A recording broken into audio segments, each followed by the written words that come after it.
اعوذ باللہ من الشیطان الرجیم بسم اللہ الرحمن الرحیم وَتِلْكَ حُجَّتُنَا آتَيْنَاهَا إِبْرَاهِيمَ عَلَى قَوْمِ نَرْفَعُ دَرَجَاتٍ مَّن نَّشَاءُ إِنَّ رَبَّكَ حَكِيمٌ عَلِيمٌ وَتِلْكَ حُجَّتُنَا آتَيْنَاهَا إِبْرَاهِيمَ عَلَى قَوْمِ، یہ ہماری وہ کامیاب دلیل تھی جو ہم نے ابراہیم کو ان کی قوم کے مقابلے میں عطا کی تھی۔ نرفع درجات من نشاء، ہم جس کے چاہتے ہیں درجے بلند کر دیتے ہیں۔ ان ربک حکیم علیم، بے شک تمہارے رب کی حکمت بھی بڑی ہے، علم بھی کامل ہے۔ گزشتہ آیات میں اللہ جل جلالہ نے حضرت ابراہیم علیہ السلام کے واقعے کو بیان فرمایا کہ کس طریقے سے انہوں نے ایک ایسے ماحول میں آنکھ کھولی تھی جہاں چاروں طرف شرک کے سائے تھے، اور انہوں نے اس ماحول میں شرک کا ڈٹ کر مقابلہ کیا، اپنی قوم کو دلائل کے ساتھ سمجھایا کہ جس چیز پر زوال طاری ہوتا ہے اس کو معبود بننے کا حق نہیں ہے۔ تم لوگ ستاروں کو پوجتے ہو، ستاروں پر زوال آتا ہے۔ تم چاند کو پوجتے ہو، چاند بھی غروب ہو جاتا ہے۔ تم سورج کو پوجتے ہو، سورج بھی غروب ہو جاتا ہے۔ تو جن چیزوں پر زوال آتا ہے ان کو رب ہونے کا حق نہیں ہے، معبود ہونے کا حق نہیں ہے۔ تو دلائل کے ساتھ حضرت ابراہیم علیہ السلام نے اپنی قوم کو سمجھایا، اور اس واقعے کو بیان کرنے کے دو فوائد حاصل ہوئے۔ ایک تو یہ کہ مشرکین مکہ کو یہ جتلایا گیا کہ تم لوگ شرک کرتے ہو اور اپنے آپ کو حضرت ابراہیم علیہ السلام کی طرف منسوب بھی کرتے ہو۔ یہ بات بارہا آپ کے سامنے آ چکی ہے کہ مشرکین حضرت ابراہیم علیہ السلام کی طرف اپنی نسبت کرتے تھے اور اپنے آپ کو دین ابراہیمی پر سمجھتے تھے۔ تو حضرت ابراہیم کی تاریخ بیان کر کے ان کو بتایا گیا کہ وہ تو موحد تھے، وہ تو توحید کے قائل تھے اور توحید ہی کی دعوت دیتے تھے۔ تم ان کی طرف اپنی نسبت کرتے ہو اور ساتھ ساتھ شرک بھی کرتے ہو، تو یہ دونوں باتیں جمع نہیں ہو سکتی۔ تو ایک تو مشرکین کو اس واقعے کے ذریعے عقیدہ توحید کا درس دیا گیا، اور ساتھ اس سے یہ فائدہ بھی حاصل ہوا کہ انہیں عقیدہ رسالت کی تعلیم دی گئی کہ جیسے حضرت ابراہیم علیہ السلام اللہ کے پیغمبر تھے، ویسے ہی جناب رسول اللہ صلی اللہ علیہ وسلم بھی اللہ کے رسول ہیں۔ تو جب تم انہیں تسلیم کرتے ہو تو نبی کریم صلی اللہ علیہ وسلم کی رسالت پر بھی ایمان لاؤ۔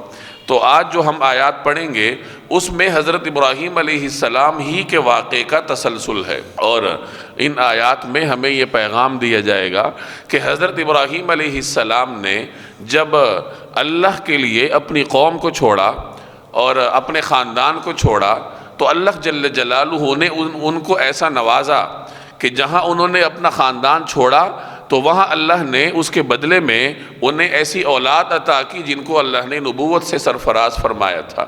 تو گویا جو شخص اللہ جل جلالہ کے لیے قربانی دیتا ہے، اللہ تبارک و تعالی اس کے درجات بلند کرتا ہے اور اسے ایسی منزلت عطا کرتا ہے جو لوگوں کے وہم و گمان میں بھی نہیں ہوتی۔ تو فرمایا وَتِلْكَ حُجَّتُنَا، اور یہی ہماری وہ کامیاب دلیل تھی، حجت تھی، آتیناہا ابراہیم علی قومی، جو ہم نے ابراہیم کو ان کی قوم کے مقابلے میں عطا کی تھی۔ حجت سے مراد پچھلے رکوع میں وہ دلائل ہیں جو حضرت ابراہیم علیہ السلام نے اپنی قوم کے سامنے پیش کیے کہ لا احب الآفلین، کہ جن چیزوں پر زوال آتا ہے میں تو ان کو پسند نہیں کرتا۔ تم ستاروں کو پوجتے ہو، ستارے پر زوال آتا ہے، چاند بھی غروب ہوتا ہے، سورج بھی غروب ہوتا ہے۔ اسی طریقے سے قوم نے ان کو کہا کہ تمہیں ہمارے معبودوں سے ڈرنا چاہیے، تم ان کی برائی بیان کرتے ہو، کہیں تم ان کی وجہ سے آفت کا شکار نہ ہو جاؤ۔ تو حضرت ابراہیم نے ان کو جواب میں فرمایا کہ جس ذات نے زمین و آسمان کو پیدا کیا ہے تم اس کے ساتھ ان بتوں کو شریک کرتے ہو اور تمہیں اس کا خوف نہیں ہے، تمہیں اس چیز سے ڈر نہیں لگتا کہ ہم ان بتوں کو کس ذات کے ساتھ شریک کر رہے ہیں، تو ڈرنے کے زیادہ لائق تو تم ہو، میں تو نہیں ہوں۔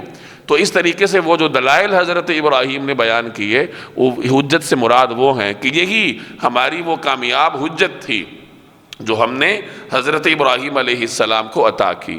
نرفع درجات من نشاء، ہم جس کے چاہتے ہیں درجے بلند کر دیتے ہیں۔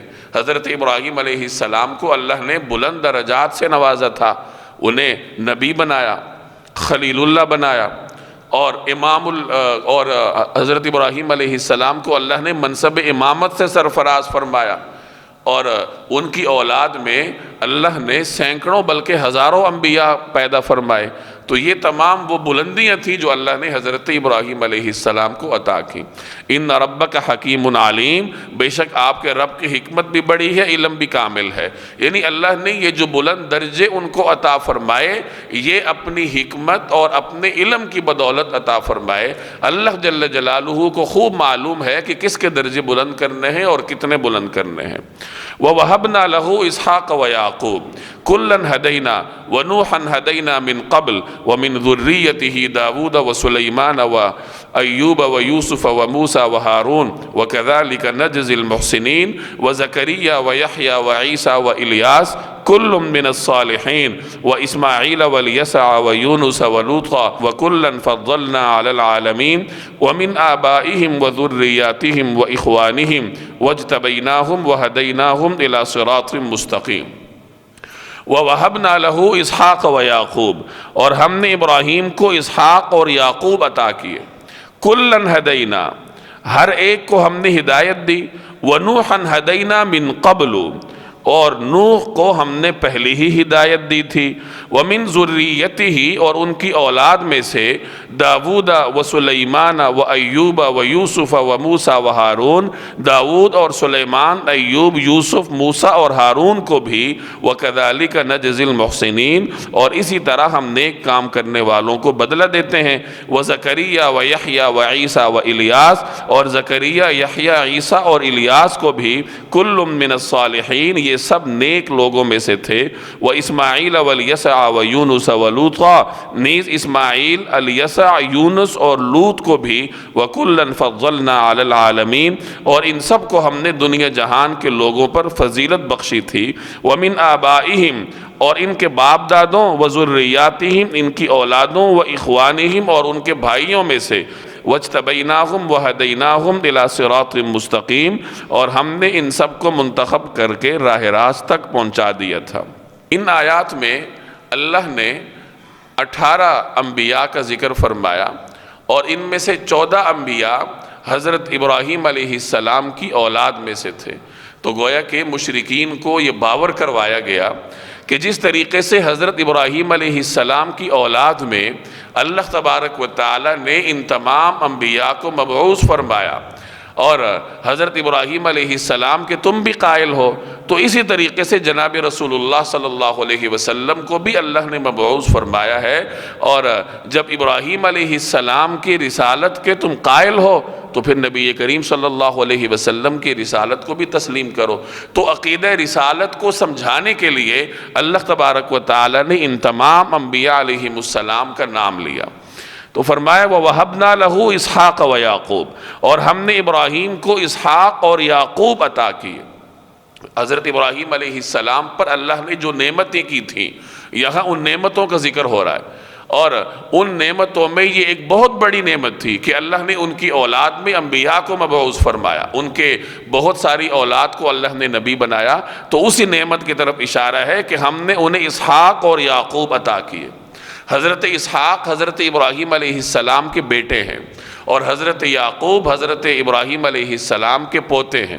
اللہ نے حضرت ابراہیم علیہ السلام کو لمبی عمر سے نوازا تھا، تقریباً 175 سال عمر حضرت ابراہیم علیہ السلام نے پائی تھی، اور ان کی زندگی ہی میں حضرت یعقوب علیہ السلام اللہ نے ان کو عطا فرمائے تھے۔ تو اس کی طرف اشارہ ہے کہ ہم نے انہیں اسحاق اور یعقوب عطا کیے۔ اب حضرت اسحاق حضرت ابراہیم علیہ السلام کے دوسرے بیٹے ہیں۔ پہلے بیٹے حضرت اسماعیل علیہ السلام ہیں، اور ان کا ذکر آگے جا کر ہوا ہے۔ پہلے اللہ نے حضرت اسحاق علیہ السلام کا ذکر کیا۔ اس کی مختلف وجوہات مفسرین نے بیان کی ہیں۔ ایک وجہ یہ بیان فرمائی کہ حضرت اسحاق علیہ السلام کی ولادت میں زیادہ ایک قسم کی نشانی تھی، اور وہ اس وجہ سے کہ جب حضرت اسحاق پیدا ہوئے تو حضرت ابراہیم علیہ السلام کی عمر بھی 100 کے قریب تھی، اور ان کی اہلیہ حضرت سارہ کی بھی عمر 100 کے لگ بھگ تھی، اور اس عمر میں عام طور پر اولاد نہیں ہوا کرتی، لیکن اللہ نے انہیں اولاد عطا فرمائی۔ تو چونکہ ان کی ولادت اللہ جل جلالہ کی نشانیوں میں سے ایک نشانی تھی، تو اس وجہ سے اللہ نے حضرت اسحاق کا ذکر پہلے فرمایا۔ اور دوسری وجہ یہ بیان کی جاتی ہے کہ حضرت اسحاق کے بیٹے یعقوب تھے، اور حضرت یعقوب کی اولاد میں سے وہ تمام انبیاء تھے جن کا ذکر آگے آ رہا ہے۔ تو چونکہ بنی اسرائیل میں جو انبیاء تشریف لائے ان کا سلسلہ نسب حضرت اسحاق سے جا کر ملتا ہے، تو اس وجہ سے اللہ نے حضرت اسحاق اور ان کی اولاد میں سے مختلف انبیاء کا ذکر پہلے کیا اور حضرت اسماعیل کا ذکر بعد میں آ رہا ہے۔ اس میں ایک اور حکمت بھی بعض حضرات نے بیان کی ہے کہ اللہ نے یہاں انبیاء علیہ السلام کا تذکرہ فرمایا اور اس تذکرے میں زمانی ترتیب کو ملحوظ نہیں رکھا، اور اب جو مختلف انبیاء کے نام ایک ساتھ آئے ہیں، اور یعنی مختلف گروپ اللہ نے انبیاء کے یہاں بیان فرمائے، تو مختلف حضرات فرماتے ہیں کہ یہ ان انبیاء علیہ السلام کے درمیان موجود کسی مشترک صفت کی وجہ سے ہے، جیسے حضرت داؤد، حضرت سلیمان اور حضرت یوسف علیہ السلام، ان کا ذکر ایک ساتھ ہوا چونکہ اللہ نے ان حضرات کو حکومت عطا فرمائی تھی۔ یہ وہ انبیاء تھے جنہیں اللہ تبارک و تعالی نے نبوت کے ساتھ حکومت بھی عطا فرمائی تھی۔ حضرت زکریا، حضرت یحییٰ، حضرت عیسیٰ اور حضرت الیاس کا ذکر ایک ساتھ ہوا۔ یہ وہ انبیاء علیہ السلام تھے جو اللہ کی عبادت میں معروف تھے۔ اللہ کی عبادت تو تمام انبیاء کرتے تھے، البتہ ان انبیاء کو اللہ جل جلالہ کی عبادت میں ایک قسم کا امتیاز حاصل تھا، تو ان کا ذکر اللہ نے اکٹھے فرمایا۔ اور آگے حضرت یونس اور حضرت لوط علیہ السلام کا اکٹھا ذکر ہے۔ یہ وہ انبیاء تھے جن کے متبعین میں سے کوئی نہیں تھا۔ حضرت لوط علیہ السلام کے بارے میں آتا ہے کہ وہ جب ہجرت کر کے جا رہے تھے تو اس وقت ان کے ساتھ صرف ان کی بیٹیاں تھیں اور ان کی بیوی تھی، اور ان کی بیوی بھی پیچھے دیکھنے لگ گئی۔ اللہ نے منع کیا تھا پیچھے دیکھنے سے، تو اس کو بھی اللہ نے عذاب کا شکار کر دیا۔ وہ ان کے دین پر نہیں تھی، مخلص نہیں تھی، تو صرف ان کی بیٹیاں ان کے ساتھ تھی۔ تو یہ وہ حضرات انبیاء علیہ السلام ہیں کہ جن کے متبعین میں سے کوئی قابل ذکر لوگ نہیں تھے۔ انہوں نے تو اپنی ذمہ داری نبھائی، آگے دلوں کو تبدیل کرنا اللہ جل جلالہ کا کام ہے، اور اللہ کی مشیت نہیں تھی تو ان کے امت میں سے لوگ ان پر ایمان نہیں لائے۔ تو یہ ان کے درمیان کچھ مشترک صفات تھیں جس کی وجہ سے اللہ نے مختلف انبیاء کا ذکر یہاں اکٹھے فرمایا۔ وَوَهَبْنَا لَهُ إِسْحَاقَ وَيَعْقُوبَ، اور ہم نے ابراہیم کو اسحاق جیسا بیٹا اور یعقوب جیسا پوتا عطا کیا۔ حضرت اسحاق بیٹے ہیں، حضرت یعقوب پوتے ہیں۔ كُلًّا هَدَيْنَا، ہر ایک کو ہم نے ہدایت دی۔ یہ تمام ہدایت کے مینار تھے، انبیاء تھے اپنے وقت کے۔ وَنُوحًا هَدَيْنَا مِن قَبْلُ، اور نوح کو ہم نے پہلے ہی ہدایت دی تھی۔ چونکہ ذکر حضرت ابراہیم کا ہے، اور اللہ نے حضرت ابراہیم کی اولاد کے ساتھ ان کے آباء و اجداد کو بھی ذکر کیا کہ حضرت ابراہیم علیہ السلام کس کی اولاد میں سے ہیں؟ حضرت نوح علیہ السلام کی اولاد میں سے ہیں۔ جیسے اللہ نے انہیں اولاد برگزیدہ عطا کی تھی، اسی طریقے سے ان کے آباء و اجداد میں بھی اللہ نے برگزیدہ حضرات بھیجے تھے، جیسے حضرت نوح علیہ السلام حضرت ابراہیم علیہ السلام کے آباء و اجداد میں سے تھے۔ وَنُوحًا هَدَيْنَا مِن قَبْلُ، اور نوح کو ہم نے پہلے ہی ہدایت دی تھی۔ وَمِن ذُرِّيَّتِهِ داود وسلیمان وایوب ویوسف وموسیٰ وہارون، اور ان کی اولاد میں سے داود، سلیمان، ایوب، یوسف، موسیٰ اور ہارون کو بھی۔ ان کی اولاد میں سے، کن کی اولاد میں سے؟ اب پیچھے دو حضرات کا ذکر ہے، حضرت نوح علیہ السلام کا بھی ذکر ہے، اور ان سے پہلے حضرت ابراہیم علیہ السلام کا ذکر چلا آ رہا ہے۔ اب یہ جو انبیاء مذکور ہیں، حضرت داود، حضرت سلیمان، حضرت ایوب، حضرت یوسف، موسیٰ اور ہارون، یہاں جو فرمایا کہ ان کی اولاد میں سے، تو یہاں ان کی اولاد میں سے ان سے مراد کون ہے؟ تو بعض حضرات فرماتے ہیں کہ یہاں حضرت نوح کی طرف اشارہ ہو رہا ہے کہ حضرت نوح علیہ السلام کی اولاد میں سے اللہ نے ان تمام انبیاء کو مبعوث فرمایا۔ اور دیگر مفسرین فرماتے ہیں کہ یہاں مراد حضرت ابراہیم ہی ہیں، کیونکہ یہ سلسلہ کلام ان کے بارے میں ہے، ان پر اللہ کی نعمتیں واضح کرنا مقصود ہے۔ تو اللہ تبارک و تعالیٰ نے ان حضرات کو حضرت ابراہیم کی اولاد میں سے بھیجا۔ اگر ان کو حضرت ابراہیم کی اولاد میں سے تسلیم کیا جائے تو حضرت نوح علیہ السلام کی اولاد میں سے تو ویسے بھی ہیں، کیونکہ حضرت ابراہیم کن کی اولاد میں سے تھے؟ حضرت نوح علیہ السلام کی اولاد میں سے تھے۔ تو فرمایا وَمِن ذُرِّيَّتِهِ، اور ان کی ذریت میں سے، ان کی اولاد میں سے، یعنی نوح علیہ السلام کی اولاد میں سے، یا دوسرے قول کے مطابق حضرت ابراہیم علیہ السلام کی اولاد میں سے اللہ نے ان کو مبعوث فرمایا کہ ان کو حضرت داؤد کو، حضرت سلیمان کو، حضرت ایوب کو، حضرت یوسف کو، حضرت موسیٰ اور حضرت ہارون علیہ السلام کو۔ وَكَذَلِكَ نَجْزِي الْمُحْسِنِينَ، اور اسی طرح ہم نیک کام کرنے والوں کو بدلہ دیتے ہیں، یعنی ہم نیک کام کرنے والوں کے درجات بلند کرتے ہیں۔ حضرت ابراہیم نے اللہ کے لیے اپنا وطن چھوڑا، اپنا خاندان چھوڑا، تو اس کے بدلے میں اللہ نے انہیں ایسا خاندان عطا کیا جو دنیا میں کسی کو عطا نہیں کیا، کہ ان کے خاندان میں سے ہزارہا انبیاء اللہ نے مبعوث فرمائے۔ وزکریا و یحییٰ و عیسیٰ و الیاس، اور زکریا، یحییٰ، عیسیٰ اور الیاس کو بھی، یعنی یہ بھی حضرت ابراہیم کی اولاد میں سے ہیں۔ یہاں حضرت عیسیٰ علیہ السلام کو حضرت ابراہیم کی ذریت میں سے قرار دیا گیا۔ مفسرین نے یہاں ایک نقطہ ذکر کیا ہے کہ حضرت عیسیٰ علیہ السلام والدہ کی نسبت سے حضرت ابراہیم علیہ السلام کی اولاد میں سے تھے۔ حضرت عیسیٰ علیہ السلام کے تو والد تھے ہی نہیں، وہ تو بغیر والد کے پیدا ہوئے تھے، تو والدہ کی نسبت سے حضرت ابراہیم علیہ السلام کی اولاد میں سے تھے، اور اللہ نے انہیں حضرت ابراہیم علیہ السلام کی ذریت میں سے شمار کیا۔ گویا کہ بیٹی سے، ایک خاتون سے آگے اولاد چلی، اور اسی کو اللہ نے حضرت ابراہیم کی ذریت میں سے شمار کیا۔ جس طریقے سے اللہ نے جناب نبی کریم صلی اللہ علیہ وسلم کی اولاد میں سے حضرت فاطمہ سلام اللہ علیہا کے ذریعے حضرت حسن، حضرت حسین اور ان کے دیگر بہن بھائیوں کو اللہ نے حضور صلی اللہ علیہ وسلم کی اولاد میں سے پیدا کیا۔ وزکریا و یحییٰ و عیسیٰ و الیاس، اور زکریا، یحییٰ، عیسیٰ اور الیاس کو بھی کل من الصالحین، یہ سب نیک لوگوں میں سے تھے۔ واسماعیل والیسع ویونس ولوطا، نیز اسماعیل، الیسع، یونس اور لوط کو بھی۔ یہ ٹوٹل 18 انبیاء کے نام ہیں، ان میں سے 14 حضرت ابراہیم کی اولاد میں سے ہیں، اور 4 جو ہیں وہ ان کی اولاد میں سے نہیں ہیں، جیسے حضرت نوح علیہ السلام، یہ ان سے پہلے ہیں، ان کے آباء و اجداد میں ان کا شمار ہے۔ حضرت یونس علیہ، حضرت یسع اور حضرت یونس کے بارے میں بھی آتا ہے کہ یہ حضرت ابراہیم کی اولاد میں سے نہیں تھے۔ حضرت لوط علیہ السلام ان کے بھانجے تھے، ان کی اولاد میں سے نہیں تھے۔ تو یہ 4 انبیاء حضرت ابراہیم کی اولاد میں سے نہیں تھے، یہ حضرت نوح علیہ السلام کی اولاد میں سے، اور حضرت باقی جو 14 انبیاء ہیں وہ تمام حضرت ابراہیم علیہ السلام کی ذریت میں سے ہیں۔ وَاجْتَبَيْنَاهُمْ، ان سب کو ہم نے منتخب کیا، وَهَدَيْنَاهُمْ إِلَىٰ صِرَاطٍ مُسْتَقِيمٍ، اور ہم نے سیدھے راستے کی طرف ان کی رہنمائی کی۔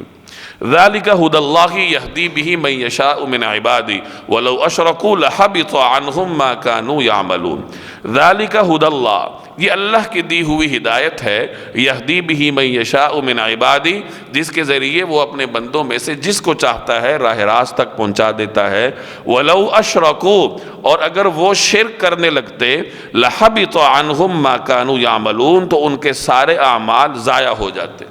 انبیاء کا ذکر ہوا اور ان کے بارے میں فرمایا گیا کہ یہ سب ہمارے برگزیدہ بندے تھے، اور یہ سب ہدایت یافتہ تھے، یہ توحید کی طرف لوگوں کو بلاتے تھے۔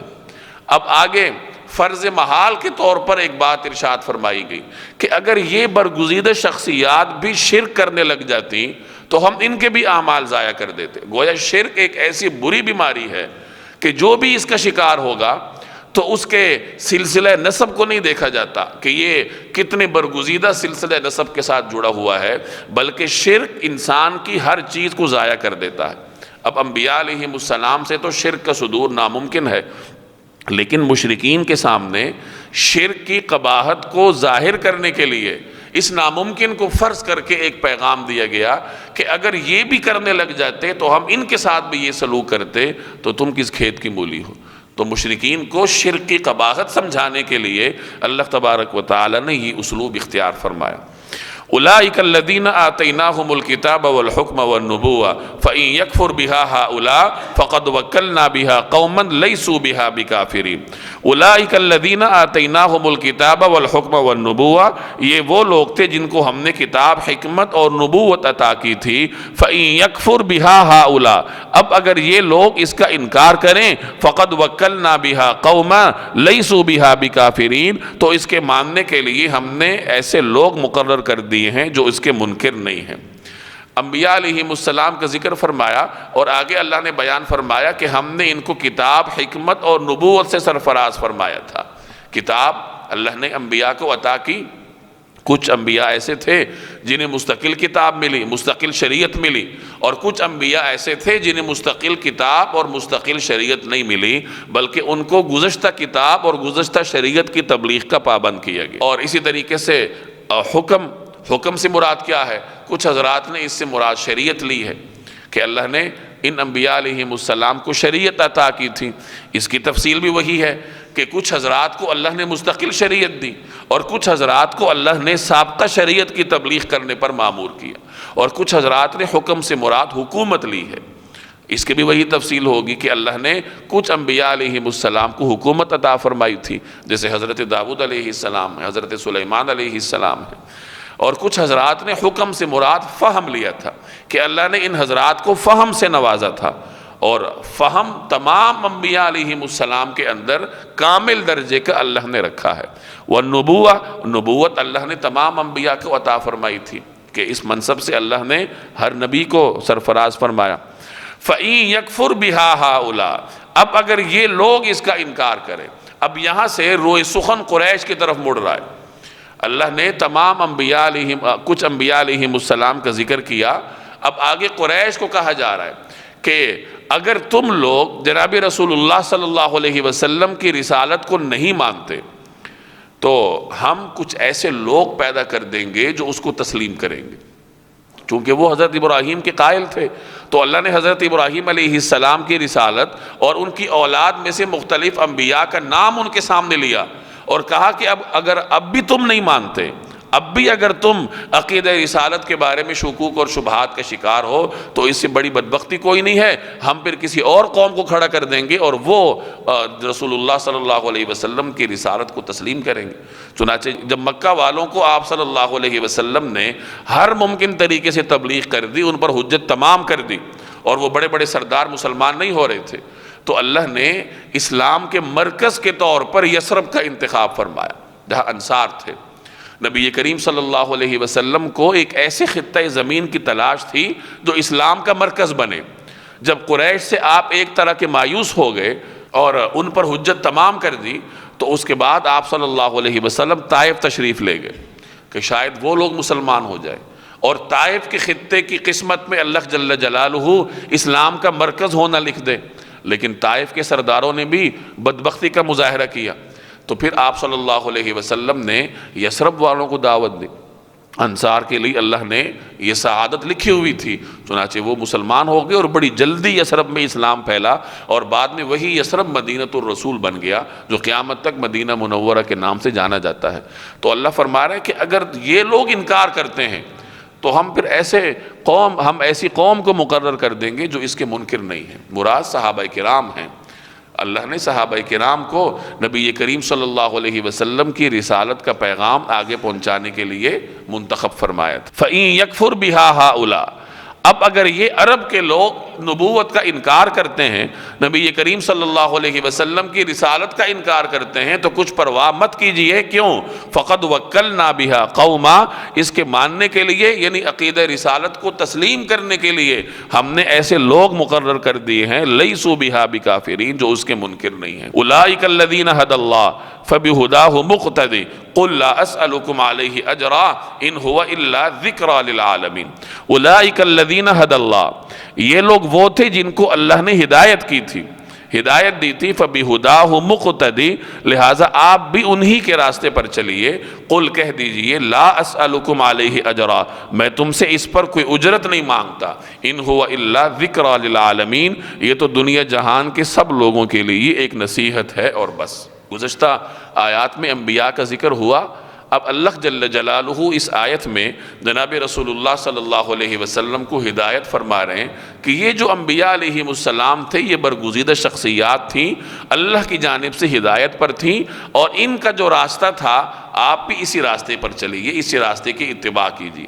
انبیاء علیہم السلام کی دعوت کے اصول ایک جیسے تھے، آگے جزیات میں اختلاف تھا۔ مختلف انبیاء علیہم السلام کو اپنی قوم ماحول کے حساب سے کچھ الگ جزیات عطا کی گئی تھی، ورنہ جو اصول تھے وہ ایک جیسے تھے۔ ہر نبی نے توحید کی دعوت دی ہے، رسالت کی دعوت دی ہے، آخرت کے عقیدے کو تسلیم کرنے کی دعوت دی ہے، اخلاقیات کی دعوت دی ہے۔ یہ تمام چیزیں تمام انبیاء میں مشترک تھیں۔ نماز ہر امت میں تھی، اب اس نماز کی کیفیت میں مختلف انبیاء علیہم السلام کی تعلیمات الگ ہو سکتی ہیں، اوقات میں اختلاف ہو سکتا ہے، رکعات مختلف ہو سکتی ہیں، لیکن نماز کا تصور سب میں تھا۔ عبادات کا تصور سب میں تھا، تو بنیادی چیزیں مشترک تھیں، تو اسی کی طرف اشارہ کیا گیا کہ یہ جو انبیاء کا راستہ ہے آپ بھی اسی راستے پر چلیے۔ اور آگے فرمایا گیا کہ آپ ان سے کہہ دیجئے کہ یہ جس راستے پر میں چل رہا ہوں اور جس دین کی میں تمہیں دعوت دے رہا ہوں، میں اس دعوت کے بدلے میں تم سے کوئی اجرت نہیں مانگتا، مجھے تم سے کوئی مال نہیں چاہیے، میں تو تمہیں صرف نصیحت کرنے کے لیے آیا ہوں، اور یہ تو بس صرف ایک نصیحت ہے۔ گویا کہ دعوت جو ہے، دین کا جو کام ہے، وہ دنیا داری کے لیے نہیں ہوتا، بلکہ وہ لوگوں کو اللہ سے جوڑنے کے لیے اور نصیحت کے لیے ہوتا ہے۔ وَمَا قَدَرُ اللَّهَ حَقَّ قَدْرِهِ إِذْ قَالُوا مَا أَنزَلَ اللَّهُ عَلَى بَشَرٍ مِّن شَيْءٍ قُلْ مَنْ أَنزَلَ الْكِتَابَ الَّذِي جَاءَ بِهِ مُوسَى نُورًا وَهُدًى لِّلنَّاسِ تَجْعَلُونَهُ قَرَاطِيسَ تُبْدُونَهَا وَتُخْفُونَ كَثِيرًا وَعُلِّمْتُم مَّا لَمْ تَعْلَمُوا أَنتُمْ وَلَا آبَاؤُكُمْ قُلِ اللَّهُ ثُمَّ ذَرْهُمْ فِي خَوْضِهِمْ يَلْعَبُونَ وَمَا قَدَرُ اللَّهَ حَقَّ قَدْرِهِ إِذْ قَالُوا مَا أَنزَلَ اللَّهُ عَلَى بَشَرٍ مِّن شَيْءٍ، اور ان لوگوں نے جب یہ کہا کہ اللہ نے کسی انسان پر کچھ نازل نہیں کیا، تو انہوں نے اللہ کی صحیح قدر نہیں کی۔ قل، آپ کہہ دیجئے، من انزل الکتاب الذی جاء بہ موسیٰ نورا وہدی للناس، کہ ان سے کہہ دیجئے کہ وہ کتاب کس نے نازل کی تھی جو موسیٰ لے کر آئے تھے، جو لوگوں کے لیے روشنی اور ہدایت تھی۔ تجعلونہ قراطیس، اور جس کو تم نے متفرق کاغذوں کی شکل میں رکھا ہوا ہے، تبدونہا وتخفون کثیرا، جن کو تم ظاہر کرتے ہو اور بہت سے حصے چھپا لیتے ہو۔ وَعُلِّمْتُم مَّا لَمْ تَعْلَمُوا أَنتُمْ وَلَا آبَاؤُكُمْ، اور تم کو ان باتوں کی تعلیم دی گئی تھی جو نہ تم جانتے تھے اور نہ تمہارے باپ دادا۔ قُلِ اللَّهُ، کہہ دیجئے کہ اللہ نے نازل کی۔ ثُمَّ ذَرْهُمْ فِي خَوْضِهِمْ يَلْعَبُونَ، پھر ان کو ان کے حال پر چھوڑ دیجئے کہ یہ اپنی بیہودہ گفتگو میں مشغول رہ کر دل لگی کرتے رہیں۔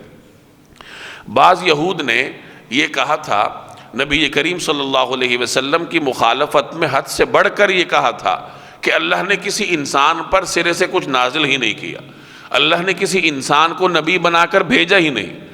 تو ان کی بات کے رد پر اللہ تبارک و تعالی نے یہ آیات نازل کی۔ اور کچھ حضرات فرماتے ہیں کہ یہ آیات یہود کے جواب میں نازل نہیں ہوئی، کیونکہ یہود کے ساتھ تو مسلمانوں کا واسطہ مدنی زندگی میں جا کر پڑا تھا، اور یہ آیات مکی زندگی میں نازل ہوئی تھی، تو ان آیات کو مشرکین کے رد میں نازل کیا گیا۔ البتہ اس میں تورات کا ذکر ہے، حضرت موسیٰ علیہ السلام کا ذکر ہے، تو اس کی وجہ یہ ہے کہ مشرکین اکثر نبی کریم صلی اللہ علیہ وسلم سے سوالات پوچھنے کے لیے یہود سے مدد لیتے تھے، اور ان کے پاس جا کر پناہ لیتے تھے کہ ہمیں بتاؤ ہم کیا سوالات کریں، ہم کس طریقے سے مسلمانوں کو زیر کریں۔ تو ایسے ہی کسی موقع پر یہود نے مشرکین کو یہ پٹی پڑھائی ہوگی کہ تم جا کر کہو کہ اللہ نے تو کبھی کسی انسان کو پیغمبر ہی نہیں بنایا، کسی انسان کو اللہ نے نبی بنا کر بھیجا ہی نہیں، اور نہ ہی کسی انسان پر اللہ نے کتاب نازل کی ہے۔ جیسے اس سورت کی شروع میں بھی اس مضمون کی آیت گزری تھی کہ یہ مشرکین کہا کرتے ہیں کہ اللہ نے کسی انسان کو پیغمبر نہیں بنایا، اللہ نے فرشتوں کو پیغمبر بنانا تھا اگر بنانا ہوتا۔ یہ تو مشرکین کہا کرتے تھے، مَا لِهَٰذَا الرَّسُولِ يَأْكُلُ الطَّعَامَ وَيَمْشِي فِي الْأَسْوَاقِ، کہ یہ کیسے رسول ہیں جو کھانا بھی کھاتے ہیں، بازاروں میں بھی چلتے ہیں۔ ان کا یہ تصور تھا کہ رسول تو مافوق الفطرت ہستی ہونی چاہیے، اگر اللہ نے رسول بنا کر بھیجنا تھا تو کسی فرشتے کو بھیجتے، کسی ایسی ہستی کو بھیجتے جو مافوق الفطرت ہوتی۔ لیکن اللہ کی تو مشیت یہ تھی کہ اللہ تعالیٰ ایسی ہستیوں کو پیغمبر بنا کر بھیجے جن کی لوگ اتباع کر سکیں۔ اگر فرشتے کو پیغمبر بنا تو کھاتا پیتا نہیں ہے، فرشتہ بازار نہیں جاتا، فرشتے کی اولاد نہیں ہوتی، وہ شادی نہیں کرتا، اب ان تمام امور میں لوگ کس کی اتباع کرتے؟ تو اللہ کی تو یہ مشیت تھی، اس لیے اللہ جل جلالہ نے انسانوں میں سے ہی ایسی مبارک اور مقدس ہستیوں کو نبوت کا تاج ان کے سر پر سجایا جو اللہ کی مشیت میں منظور تھیں۔ تو بہرحال یہ مشرکین نے یہود سے سیکھا کہ اللہ نے تو کسی انسان کو پیغمبر ہی نہیں بنایا۔ یہود کو تو پتہ تھا کہ پیغمبر آئے ہیں، لیکن وہ جان بوجھ کر مشرکین کے سامنے غلط طریقے سے بات پیش کرتے تھے۔ تو اللہ نے اس آیت میں اس زعم کا رد کیا کہ جن یہود سے یہ سیکھ کر آئے ہیں، اور مشرکین کو بھی پتہ ہے کہ یہود کے پیغمبر حضرت موسیٰ علیہ السلام تھے، تو ذرا ان سے پوچھئے کہ حضرت موسیٰ علیہ السلام پر کتاب کس نے نازل کی تھی، اور کیا حضرت موسیٰ علیہ السلام انسان نہیں تھے؟ تو جب اللہ نے حضرت موسیٰ علیہ السلام پر کتاب نازل کی تھی اور وہ اسی انسانی معاشرے کے فرد تھے تو آپ کا نظریہ خود بخود رد ہو گیا کہ اللہ نے کبھی کسی انسان کو رسول نہیں بنایا۔ تو فرمایا وما قدر اللہ حق قدری، ان لوگوں نے اللہ کی صحیح قدر نہیں پہچانی۔ قدر پہچاننے کا مطلب اللہ کی معرفت حاصل نہیں کی۔ اللہ کی درست معرفت تو یہ تھی کہ اللہ پر ایمان رکھا جاتا اس طریقے سے جیسے حضور صلی اللہ علیہ وسلم بتا رہے ہیں، عقیدہ رسالت اور عقیدہ توحید کو اپنے جزیات کے ساتھ مانا جاتا، پھر ہم کہتے ہیں کہ اللہ کی معرفت انہوں نے درست طریقے سے پہچانی ہے۔ لیکن ان کے تو اپنے نظریات ہیں۔ یہود جو ہیں وہ حضرت موسیٰ علیہ السلام کو تو مانتے ہیں، حضرت عیسیٰ کا انکار کرتے ہیں اور جناب رسول اللہ صلی اللہ علیہ وسلم کا انکار کرتے ہیں۔ عیسائی حضرت عیسیٰ کو مانتے ہیں، حضرت موسیٰ کو مانتے ہیں، لیکن رسول اللہ صلی اللہ علیہ وسلم کا انکار کرتے ہیں۔ اور مشرکین تو سرے سے عقیدہ رسالت کے قائل ہی نہیں ہیں۔ تو ان لوگوں نے اللہ کی صحیح معرفت کو نہیں پہچانا۔ کب؟ اذ قالوا، جب انہوں نے کہا ما انزل اللہ علی بشر من شیء، کہ اللہ نے کبھی کسی بشر پر، کسی انسان پر کچھ نازل ہی نہیں کیا۔ اب اس کا جواب اگلے حصے میں ہے، قل آپ کہہ دیجئے من انزل الکتاب، کہ اچھا پھر بتاؤ کہ وہ کتاب کس نے نازل کی تھی؟ الذی جاء بہ موسیٰ، جو حضرت موسیٰ علیہ السلام لے کے آئے تھے۔ مراد تورات ہے، نوراً، جو کہ نور تھی، یعنی جس میں نورانیت تھی، جس کی تعلیم نورانی تھی، وَهُدًى لِلنَّاسِ، اور لوگوں کے لیے ہدایت تھی۔ یعنی وہ تورات جو اپنے زمانے کے لوگوں کے لیے روشنی اور ہدایت تھی، حضرت موسیٰ علیہ السلام لے کر آئے تھے، تو بتاؤ وہ کس نے نازل کی تھی؟ اللہ نے نازل کی تھی، اور حضرت موسیٰ علیہ السلام پر نازل کی تھی۔ تو اسی طریقے سے اللہ نے قرآن کریم جناب رسول اللہ صلی اللہ علیہ وسلم پر نازل کیا ہے۔ تجعلونہ قراطیس، قراطیس قرطاس کاغذ کو کہتے ہیں، جس کو تم نے کاغذ کے مختلف ٹکڑوں کی شکل میں رکھا ہے۔ تبدونہا، کچھ کو ظاہر کرتے ہو، وتخفون کثیرا، اور بہت ساری چیزوں کو چھپاتے ہو۔ یہود تورات کے تمام احکامات اپنے دیگر قوم کے سامنے پیش نہیں کرتے تھے۔ جو یہود کے علماء تھے، کتاب کے عالم تھے تورات کے، وہ تورات کے تمام احکامات لوگوں کے سامنے ظاہر نہیں کرتے تھے، بلکہ جو ان کے منمانے احکامات تھے وہ ظاہر کرتے تھے، اور جو کچھ مشکل تھے وہ چھپا لیتے تھے۔ بالخصوص تورات کے جن حصوں میں نبی کریم صلی اللہ علیہ وسلم کے بارے میں بشارتیں مذکور تھیں، وہ حصے انہوں نے چھپا رکھے تھے۔ تو قرآن کریم ان کو کہہ رہا ہے کہ تم نے تو تورات کے حصے بنائے ہوئے ہیں، مختلف حصوں کی شکل میں تم نے تورات کو بنایا ہوا ہے، کچھ حصوں کو تم چھپاتے ہو اور کچھ حصوں کو تم پیش کرتے ہو۔ تجعلونہ قراطیس، جس کو تم نے متفرق کاغذوں کی شکل میں رکھا ہے۔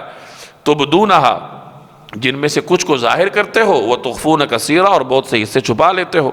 وعلمتم ما، اور تمہیں وہ چیزیں سکھائی گئی، لم تعلموا انتم ولا آباؤکم، جو نہ تم جانتے تھے نہ تمہارے آباء و اجداد جانتے تھے۔ یہ تورات کے بارے میں ہی تفصیلات مذکور ہیں کہ اللہ نے حضرت موسیٰ علیہ السلام پر تورات نازل کی، اور وہ تورات اپنے وقت کے لوگوں کے لیے روشنی اور ہدایت تھی، اور اسی تورات کو تم نے حصوں میں تقسیم کیا ہوا ہے، کچھ حصے تم ظاہر کرتے ہو، بہت سے حصے چھپاتے ہو، اور اسی تورات کے ذریعے اللہ نے تمہیں ایسی تعلیمات دیں جو نہ تمہیں معلوم تھی نہ تمہارے آباء و اجداد کو معلوم تھی۔ حلال اور حرام کے مختلف احکامات جو اللہ نے تورات میں نازل فرمائے، اس کی طرف اشارہ ہے۔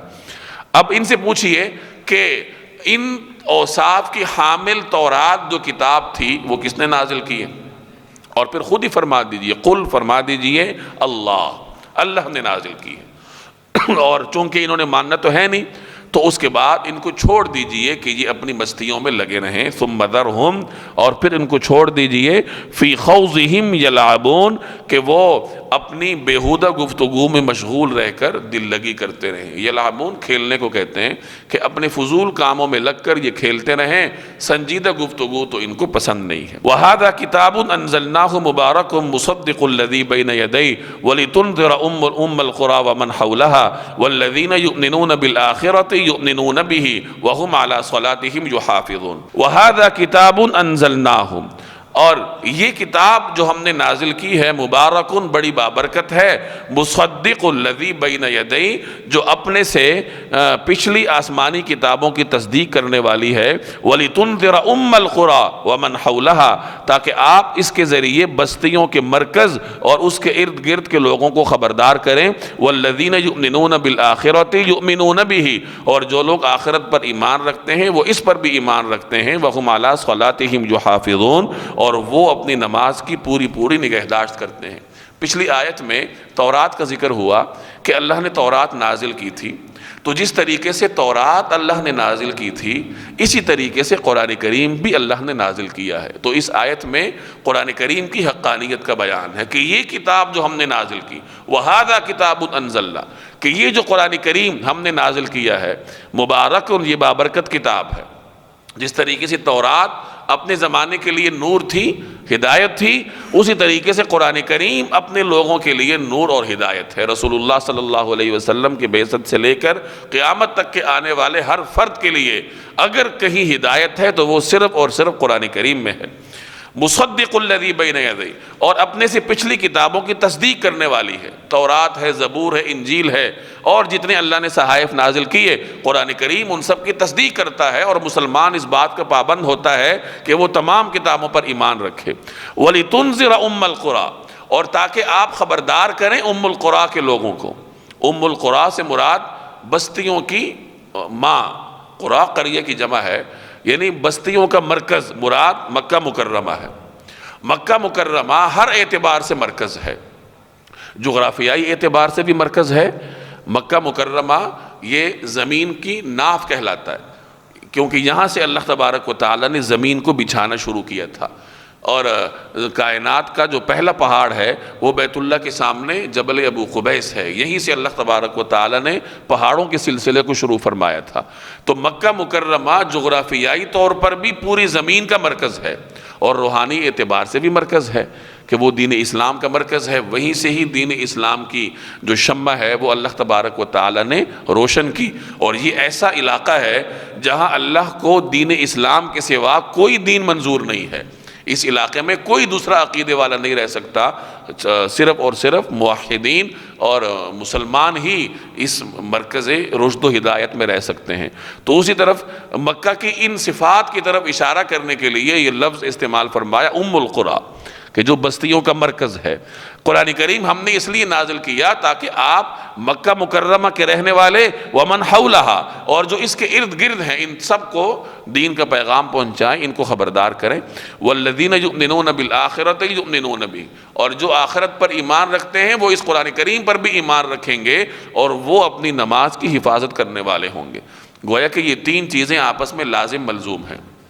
جو شخص آخرت کو مانے گا وہ ضرور قرآن کریم پر بھی ایمان رکھے گا، اور وہ اپنی نماز کی حفاظت بھی کرے گا۔ تو نماز اتنی اہم عبادت ہے، اللہ تبارک و تعالیٰ نے نماز کی حفاظت کو یہاں دو بنیادی عقائد کے ساتھ ذکر کیا، عقیدہ آخرت کے ساتھ اور قرآن کریم کی حقانیت کے عقیدے کے ساتھ۔